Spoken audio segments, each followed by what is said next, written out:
Hello everyone, welcome back to another session on RC. Today we'll discuss tone of author.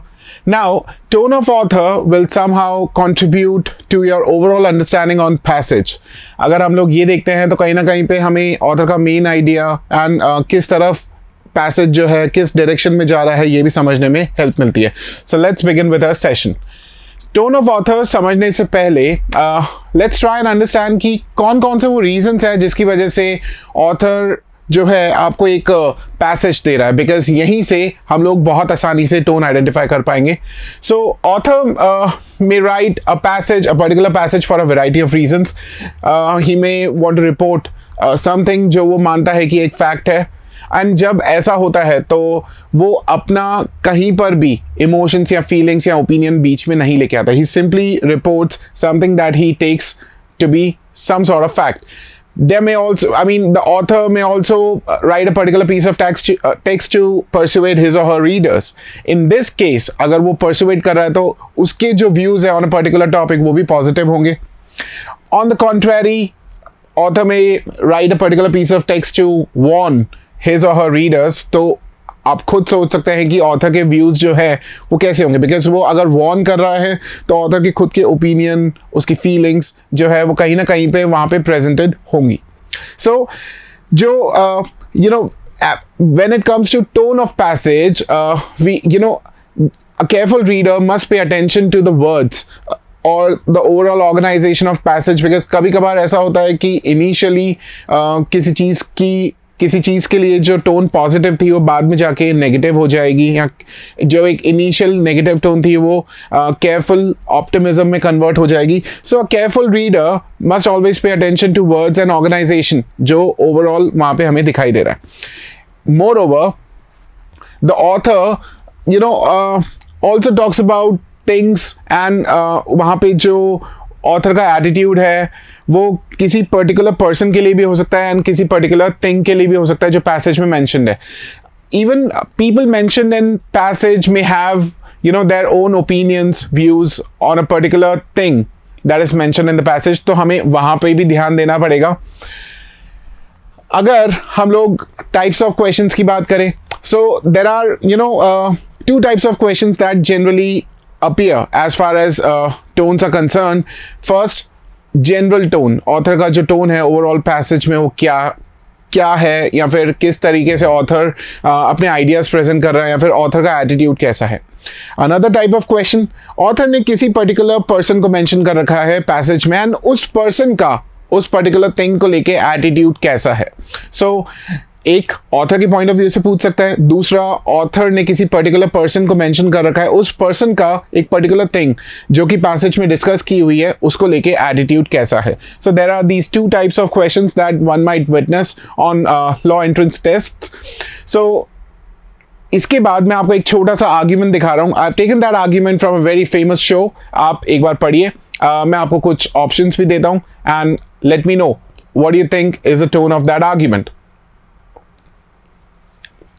So the argument is, I take risks, sometimes patients die, but not taking risks causing more patients to die. So I guess my biggest problem is I've been cursed with the ability to do the math. Now, this was actually taken from House.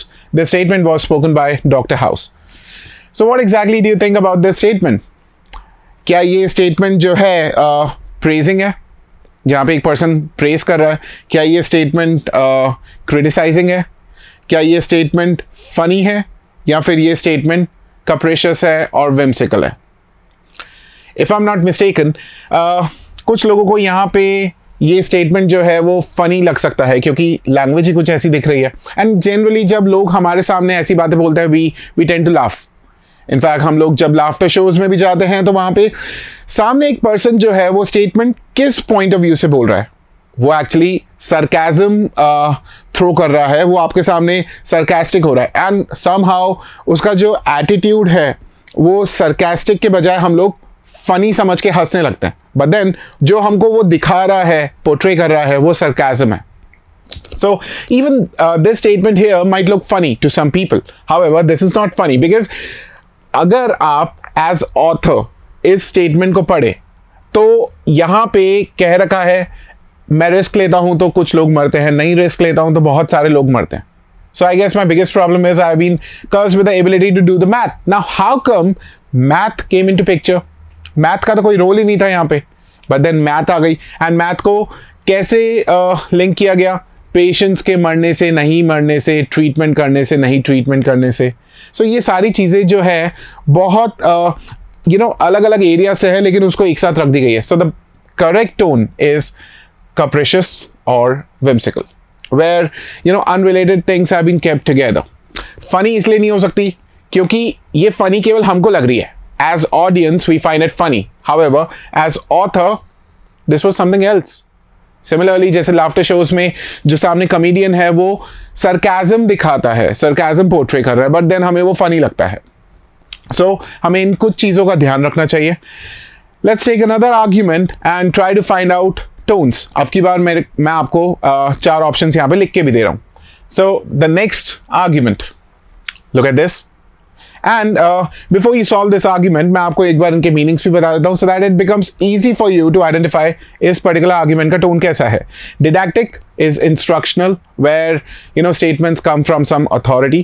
Condescending is when a person considers himself or herself to be superior to others. Argumentative, where there is some sort of opinion and counter premises involved. Glorifying, when you are portraying something in a positive light. So यहाँ पे आपके पास 4 options हैं. Read this argument and tell me what should be the correct answer. I hope आपने ये argument पढ़ा. Now what this argument says, it is often said that God made man in his reflection. It is also true that man makes God in his own reflection. Both may be right, and you're perfectly right in thinking your God is superior. Now if you look at this word here, superior, कुछ लोग यहाँ पे शायद इसका answer condescending mark करेंगे, but then केवल यहीं तक पढ़ के रुकना नहीं है. You should continue ahead.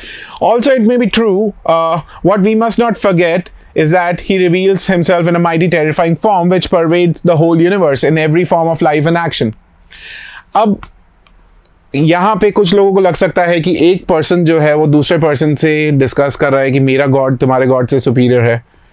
But then if you look at this argument on फसाद, आपको ऐसा लगेगा कि यहाँ पे ये जो पूरा आर्ग्यूमेंट है एक किसी अथॉरिटी से आ रहा है. Let's suppose some religious authority से ये पूरा आर्ग्यूमेंट आ रहा है, जहाँ पे हमें समझाया जा रहा है कि भगवान अपने एक्शंस में इंसानों को रिफ्लेक्ट करते हैं, इंसान भी अपने एक्शंस में भगवान को रिफ्लेक्ट कर सकता है. आप शायद कहोगे कि आपके भगवान सुपीरियर है, आप शायद कहोगे कि आपके भगवान सुपीरियर है. What we must not forget is that he reveals himself in a mighty, terrifying form which pervades the whole universe. So don't you think this statement is coming from some authority? जहां पे वो किसी एक person की side नहीं ले रहा, वो अपने आप को सुपीरियर नहीं बता रहा, वो केवल भगवान की तारीफ कर रहा है. So the most appropriate answer amongst the 4 choices is didactic. Condescending is when someone tries to show himself or herself superior to others, but then यहाँ पे कोई किसी को superior दिखा नहीं रहा है. Although यहाँ पे अगर आप देखें तो ये जो particular point था, and you're perfectly right in thinking your God is superior, तो यहाँ से कुछ लोगों को शायद लग सकता था कि ये condescending होगा, but then no one is trying to show anyone superior. Argumentative की अगर बात करें, there are no opinions involved or counter premises involved. Glorifying एक कहा जा सकता था. However, क्योंकि हम ये जो पूरा आर्ग्यूमेंट है एक अथॉरिटी के यहाँ से आ रहा है, the most correct option should be, the best option should be didactic, which is instructional. I hope आपको ये समझ में आया. Let's look at another such example to improve our skills, to sharpen our skills. Next argument is this one. Now I want you to pause this video, read this argument. मैं एक बार आपको tones भी explain कर देता हूँ. Irony is when something that is least expected happens. Sarcasm is meaning to say something. When you say something but you mean opposite, that's sarcastic. Humorous is funny. Derogatory is insulting. So ये 4 tones है आपके सामने. read this argument and try to find out its correct tone. I hope आपने ये argument पढ़ा and आपने answer भी mark किया होगा. Now let's go through the argument. यहाँ पे कह रहा है some medical beast had revived tar water in those days as fine medicine and Mrs. Joey always kept a supply of it in cupboard. अभी तक तो ऐसा कुछ भी नहीं है. ठीक है, नरेट कर रहा है ऑफिस कि मिसेस जोई कैसे टार वाटर का सप्लाई हमेशा अपने पास रखती थी. आगे देखिए अब यहाँ पे क्या बोल रहा है, क्योंकि ऑथर का जो टोन है यहाँ पे कुछ वर्ड्स वो यूज करेगा वहीं से आएगा. Having a belief in its virtues correspondent to its nastiness. At the best of the times, so much of this elixir was administered to me as choice restorative that I was conscious of going about smelling like a new fence. So, सबसे पहले आप author का attitude जानने के लिए उन words को देखें. टार वाटर के लिए उसने elixir is sort of amrit. Tar water के लिए उसने elixir वर्ड यूज किया है. एंड फिर वर्च्यूज को किससे कंपेयर कर लिया? नेस्टीनेस से. कि मिसेस जोई को शायद ये बिलीव था कि ये टार वाटर जितना नेस्टी है उतना ही गुणी है. बिकॉज वो बोल रहा है having a believe in its virtues correspondent to its nastiness. At the best of times, so much of this elixir was administered to me as choice restorative that I was conscious of going about smelling like a new fence. So यहाँ पे author का जो argument है वो clear होता जा रहा है that he was against this practice. तो यहाँ पे मैं क्या रखूँ? Derogatory, insult as such कुछ है नहीं. Because फॉर डेरोगेटरी यहाँ पे कुछ ऐसे हार्श वर्ड्स होने चाहिए थे, क्रिटिसिज्म होना चाहिए था, but then you don't find any such word there. Ironical, something least expected, but then expectation के बारे में यहाँ पे कुछ कहा नहीं हुआ है. बचा sarcastic and humorous. Humorous is funny, sarcastic is when you mean opposite of what you say. So virtues correspondent to its nastiness. And फिर टार वाटर को वो elixir बोल रहा था, but he did not really mean that it was some sort of elixir. Hence the correct answer is sarcastic. Humorous is funny, लेकिन यहाँ पे as such कुछ है नहीं. बिकॉज एक सीरियस ऑथर जो है एक पर्टिकुलर सिचुएशन को डिस्कस कर रहा है and there is nothing funny about it. However author जो है वहाँ पे ताना कस रहा है. सो देखा आपने किस तरीके से हम लोग टोन आइडेंटिफाई कर सकते हैं. इसके बाद मैंने आपके लिए एक छोटा सा आर्ग्यूमेंट रखा हुआ है where I have 2 questions, one on main idea जो हम पिछली क्लास में ऑलरेडी डिस्कस कर चुके हैं. Another question is about source of passage जो हमारी आने वाली क्लास का टॉपिक होगा. So here is the argument for you and इसके ऊपर 2 क्वेश्चंस. सो मेन आइडिया जो हम ऑलरेडी डिस्कस कर चुके हैं and appropriate source for the passage जो हमारा आने वाली क्लास का टॉपिक है. सो मैं एक बार यहां से हट जाता हूं. You pause this video, solve it on your own. I hope आपने ये पैसेज सॉल्व किया. Now stay tune to our channel. जिन्होंने सब्सक्राइब नहीं किया है वो हमारे चैनल को सब्सक्राइब कर सकते हैं. इन 2 क्वेश्चंस के आंसर्स मैं आपको नेक्स्ट वीडियो में दूंगा.